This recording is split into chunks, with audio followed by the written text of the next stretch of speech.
আসসালামু আলাইকুম। সবাই কেমন আছো? আলহামদুলিল্লাহ আমরা সবাই ভালো আছি। আজকে বানিয়ে নিলাম কুমড়ো পাতায় ডালের বড়া। বন্ধুরা, কিছু চাল কুমড়া পাতা নিয়েছি। পাতাগুলোকে সুন্দর করে পরিষ্কার করে নিলাম। তারপর হাত দিয়ে সুন্দর করে ঘষে নিলাম। এটা করতে হবে, তা না হলে মুখে একটা কাটা কাটা ভাব সেটা থাকবে।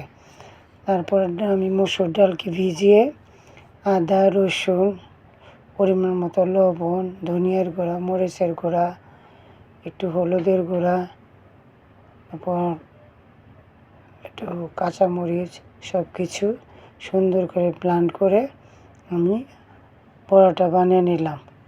আমি পুরো প্রসেসিংটা দেখাইনি তোমাদেরকে, তবে এরকম করে বানিয়ে নাও। বানিয়ে নিলে খুবই ভালো লাগবে।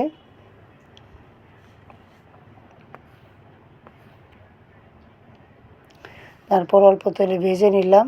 ভাজাটা একটু কড়া কড়া করতে হবে যেন মচমচে হয়, এবং ধীরে ধীরে ভাজতে হবে, মিডিয়াম আছে। আমি ঢেকে দিয়ে অল্প আঁচে সিদ্ধ করেছি। সিদ্ধ বলতে ভেজে নিয়েছি। তোমরাও ধীরে ধীরে করবে, এটা তাড়াহুড়ো করা যাবে না। খুবই সুন্দর, খুবই সুস্বাদু, খুবই মজাদার গরম গরম ভাতে পরিবেশন করবে।